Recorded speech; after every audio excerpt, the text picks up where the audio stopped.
This channel does not promote any violent, harmful, or illegal activities. All content provided by this channel is meant for an educational purpose only. এইটো আমাৰ যে security অ্যাৰেঞ্জমেন্ট কৰা হয় এটা set drill আছে সেই মতে আমি আগবাঢ়িছো আৰু প্ৰত্যেক ঠাইতে আমাৰ সিকিউৰিটি সিস্টেমটো এক্টিভেট কৰি দিয়া আছে আৰু 15 আগষ্ট পিছফুলি যাব তেনেকুৱা আমি গোটেই অ্যাৰেঞ্জমেন্ট আমি কৰি আছো আৰু 15 আগষ্টক লৈ পেলাই সবক মই হেতুৱে আহ্বান জনাও অসমৰ এটা ভাল নাম আহিছে গত কেইবছৰ ধৰি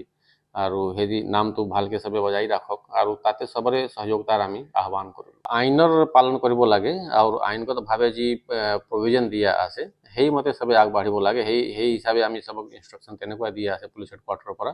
কি কোনো মানুহ আইনটো নিজৰ হাতত ল'ব নালাগে যিখিনি খবৰ আছে তো আৰক্ষীক দিয়ক আৰক্ষী ব্যৱস্থা ল'ব যিকোনো তেনেকুৱা সংগঠন সবক তেনেকুৱাই আমি কলো যে অসমৰ যি ভাল এটা নাম আছে হেতু মেইনটেইন ৰাখিবলৈ সবে সাপোৰ্ট কৰক আৰু আমাৰ ফালৰ পৰা যি কৰিব লাগি আছে সিকিউৰিটি সিস্টেম আমি ঠিককে কৰিবলৈ কি তেনেকুৱা কোনো ঘটনা নহয় এটো আমি নিজৰ ফালৰ পৰা কৰি আছো তাত কি ধৰণে অসম আৰক্ষীয়ে সকলো দিশ লক্ষ্য কৰিছে আৰু আজিৰ দিনটোতো আমি দেখিছোঁ যে মেৰাপানী নেঘেৰিবিলাক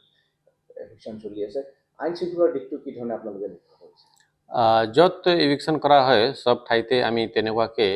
আগতীয়াকৈ কনচাৰ্ণ ডিপাৰ্টমেণ্ট যি হয় লোকেল এডমিনিষ্ট্ৰেশ্যন বা ফৰেষ্ট ডিপাৰ্টমেণ্ট তেওঁলোকে আইনগতভাৱে নোটিছ দিয়ে আৰু এটা সময়সীমা দিয়া হয় নিজে ঘৰটো খালী কৰি দিবলৈ ইনক্লুড এৰিয়াৰ পৰা গুচি যাবলৈ আৰু লগতে পুলিচ ফ'ৰ্চটো দিয়া হয় তো যিমান জগৰ আমি ইভিকশ্যন কৰিবলৈ লৈছিলোঁ এতিয়ালৈকে সব ঠাইতে তেনেকুৱা মানুহে কোনো ধৰণৰ ইভিকশ্যন প্ৰচেছত প্ৰতিৰোধ নকৰিলে আৰু সবতে আমি সহযোগিতাই পালোঁ ইভিকশ্যনৰ পিছত এটা দুটা ঠাইত তেনেকুৱা ঘটনা হৈছে কিন্তু ইভিকশ্যন প্ৰচেছ পৰছে সদায় পিছফুল আছিলে আজি যি সবতকৈ ডাঙৰ আমি উৰিয়াম ঘাটত কৰি আহিলোঁ তাতো কোনো ধৰণৰ প্ৰতিৰোধ হোৱা নাই পিছফুলি হৈ কমপ্লিট হ'ল আজি মেৰাপানী অঞ্চলত চলি আছে সেইখিনিও ভালকৈ হ'ব তো যিহেতু আইনগতভাৱে যি কৰিবলগীয়া হয় সেইখিনি কৰি পেলাই আমি ৰাইজক বুঝাই মেলি আৰু সাফিচিয়েণ্ট যি ফ'ৰ্চ দিবলগীয়া হয় সেইখিনি দি পেলাই কামটো কৰি আছোঁ তাৰ কাৰণে ক'তেও কোনো ধৰণৰ প্ৰব্লেম এতিয়া হোৱা নাই